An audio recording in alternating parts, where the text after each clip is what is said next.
What's going on, Jets fans? Welcome to NYJ Today. In this video, I'm going to be breaking down the 2020 draft class for the New York Jets. Let's get after it.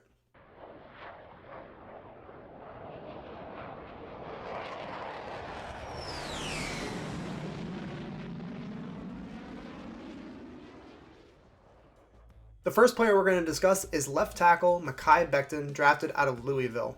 Makai Beckton was dominant at times during the NFL season, and if you watched any of Brian Baldinger's breakdowns, he did an awesome job of showcasing what Makai Beckton is all about. Just absolutely physically dominant, putting people on the ground, and really just showing his dominance on the NFL field. I did note that he struggled against the Oakland Raiders. He gave up a couple of sacks to Clelin Ferrell, who's actually been noted as a first-round bust for the Raiders. But Cleveland really got the best of him in that game. He gave up, I think, 2 or 3 sacks to him. So he needs to clean up a little bit in his pass protection.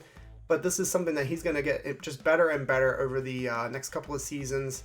And I wouldn't be shocked that if Makai took a really big jump in this department in his game next season.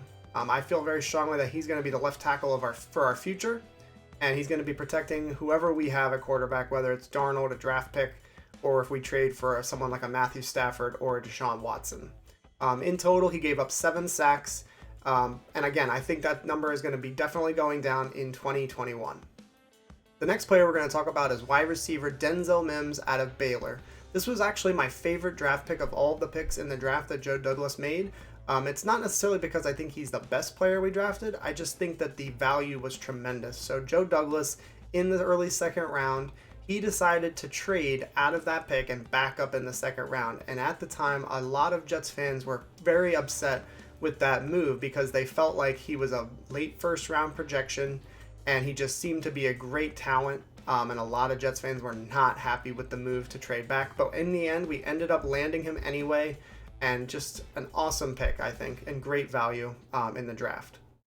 So he had 6 consecutive games during the NFL season with over 40 or more receiving yards. That's pretty great. That's pretty good for a rookie to be consistent, to be a factor in the game plan, and to be a factor in the game as far as making plays. He showed a great ability to make contested catches. He did it in the Kansas City game. He did it in the Los Angeles Chargers game. So I love that, and I love that potential as far as being a receiver that can go up and get it. Kind of reminds you of an Allen Robinson in that regard. He doesn't really create a ton of separation. He's just a tough guy and a big guy, and he can go up and grab it when it's in the air. So one thing worth noting is that he and Darnold did not seem to have a very good connection. Darnold really wasn't looking his way often. I would love to see Denzel Mims getting anywhere between 4 to 7 targets per game moving forward, and Darnold really just didn't throw him the ball, so that's a little bit of a concern of mine. If we do decide to keep Darnold as our quarterback, I just worry about Denzel getting the looks and getting the targets that he needs to truly shine in this offense. The next player we're going to discuss is safety Ashton Davis out of Cal. Ashton Davis did have at times a little bit of difficulty staying in coverage and also taking proper pursuit angles when the ball was caught and needing to make a play on the ball carrier.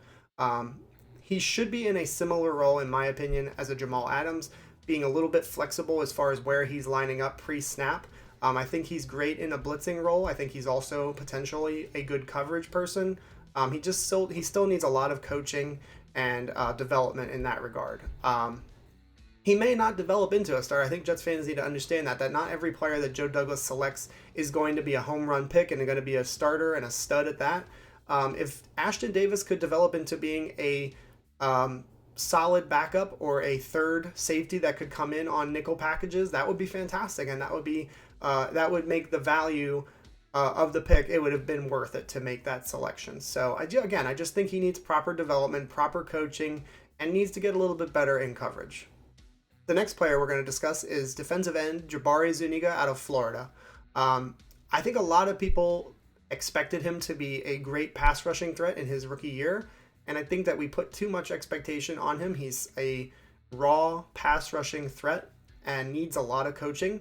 He started the year injured, kind of like a Denzel Mims, didn't really get a ton of playing time after he got healthy. And the thing that I really love about Jabari Zuniga moving forward is that he is a far better fit in the 4-3 defense that Robert Saleh is going to be bringing and implementing into this Jets defense.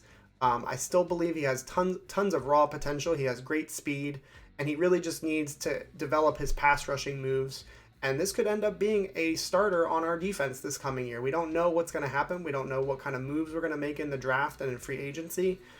So it would be really nice if he just came in next year and really started as if last year had never really happened, because he didn't really play. And I really look forward to seeing him going after the quarterback, not really having to worry too much about the edge, because in a 3-4 defense, there's more of an edge setting responsibility for those 3-4 outside linebackers. So again, I look forward to seeing him develop into the 2021 season. The next player we're going to discuss is La'Mical Perine, running back out of Florida.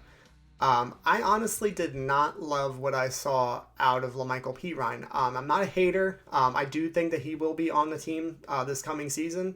But I worry about him because he doesn't excel at any one thing. He's a pretty good running back all around, but he doesn't really provide a huge ability to make big plays, and I don't really see him developing into a starting role. There were other running backs on the clock that I liked a little bit better. There was the kid out of Maryland that I liked, and I just feel like at that position in the draft, Joe Douglas, if he wanted to take a running back, he should swing for the fences. And anytime you're drafting a running back, you take the player with the highest upside. You're not really trying to play it safe, I would say, with a running back position. So the other thing worth mentioning that was a little bit concerning was that La'Mical Perine didn't really have as good of a year as Ty Johnson did. Ty Johnson looked far better running the ball. He made more plays, and he just looked to have a bit more higher of a ceiling, I would say, than La'Mical Perine. So moving forward, we'll see what happens with him.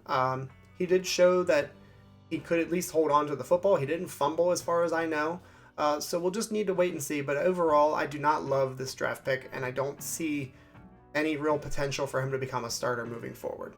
The next player we're going to discuss is quarterback James Morgan. Now, this was a widely disappointing pick at the time for most New York Jets fans. And I would have to agree that I think that in the 4th round, we should have been looking for maybe another wide receiver in a very deep wide receiver draft class. We don't know why Joe Douglas made this move, because we had Joe Flacco, we had Sam Darnold.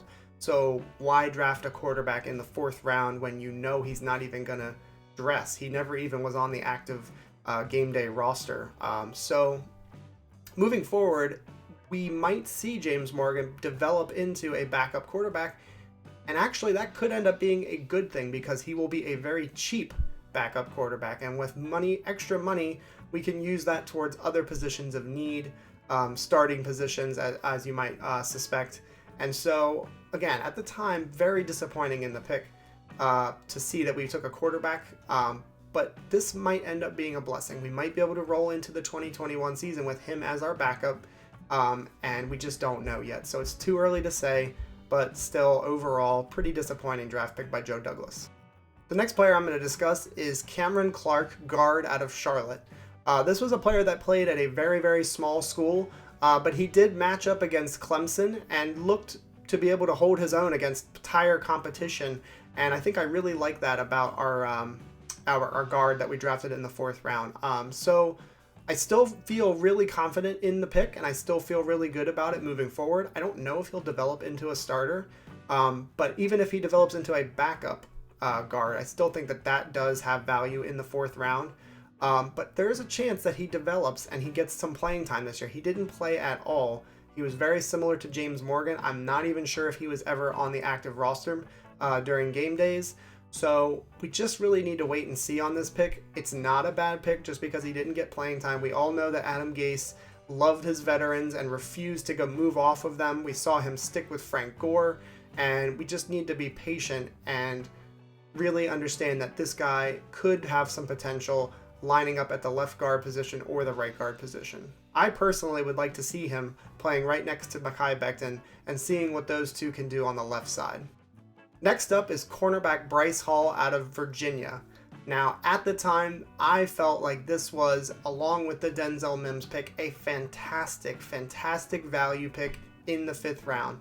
This guy had projections anywhere from the first to the third round prior to suffering his injury. And when he came back this year, it started a little bit slow for him. He needed to kind of get the hang of playing with the other NFL players. But I think that at the end of the season, he really started to pick up steam and he's starting to show his potential. Depending on what the Jets do in free agency and in the draft, he might end up being a starter and he could end up being our number 2 cornerback. We just don't know at this point. So great value. I really liked the upside. And again, this is kind of like a Jabari Zuniga kind of situation. We're moving to a 4-3 defense. We're going to be playing a lot more zone than we're used to seeing in the last couple of years. And he fits beautifully in that. He's a tall, long cornerback. He's going to be able to press at the line and then hit into his zone. And he's going to be able to make a lot of plays on the ball. And I just really love that about him. I think he's going to fit in nicely to the defense.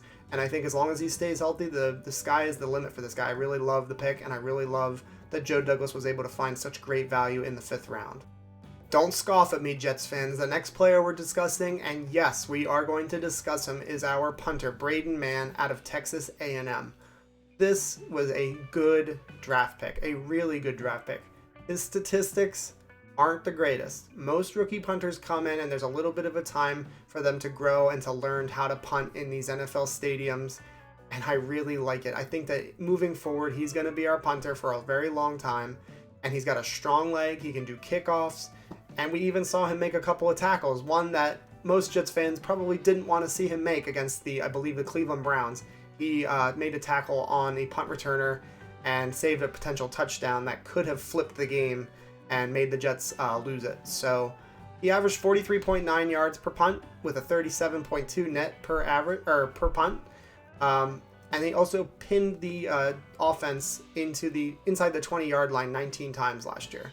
I'd like to see that number go up. I'd like to see his averages obviously go up. But really a good first year, and I just feel that the punting game is a weapon. I think a lot of people sleep on that. The Rams, who were recently in the Super Bowl, Johnny Hecker, I believe his name is an outstanding punter. If we could even get close to that kind of ability at the punting position or at the punter position, that would prove to be a weapon for our defense. We can start to make plays on the ball when the offense is pinned back, and I just love it when the punter can set them inside the 20, inside the 10-yard line. It would just be really, really great if he can continue to develop into the punter that we need him to be. So overall, the draft class included 9 players: Makai Beckton, Denzel Mims, Ashton Davis, Jabari Zuniga, James Morgan, LaMichael Pirine, Cameron Clark, Bryce Hall, and Braden Mann. I really love the picks. I think that you can argue about the James Morgan pick. You can kind of complain about that one. But really overall, he drafted positions of need. He drafted positions that could be future contributors. And honestly, he picked one hell of a coach moving forward because they fit the schemes that this guy is going to be implementing. So super excited to watch them develop and grow in 2021. Overall, I would give this draft class a solid B to a B+. I don't think we can quite give it an A yet. It's still too early. I think a lot of fans, on different social media platforms are suggesting that this was a bad draft class. It's not only too early to be making that determination, it's just far too... it's not backed up by any information when people say things like that. So come on, Jets fans, make sure you do your research. Make sure you read into these players before you do any kind of hot takes on the internet. Make sure you are informed with your opinions. And I just think that we should all be very excited moving forward about this draft class as a potentially franchise-changing and franchise-altering draft class. That's going to do it for this episode of NYJ Today. I hope you guys enjoyed the content. Please like the video, and if you're new here, please subscribe to the channel. There's going to be uploads all the time throughout the week. I've done at least 3 uploads in the last couple of days, and then on Wednesday nights, my friend Mike and I will be doing a live podcast. We will be streaming it on YouTube, and we would love to see you guys come out and comment and just interact with us on the YouTube channel. So anyway, hope you all have a great Sunday. Enjoy the AFC and NFC championship games. And let me know what you guys think in the comments. Let me know what you think the draft class is like and what you think moving forward as we go into 2021. Go Jets, and I will see you guys next time.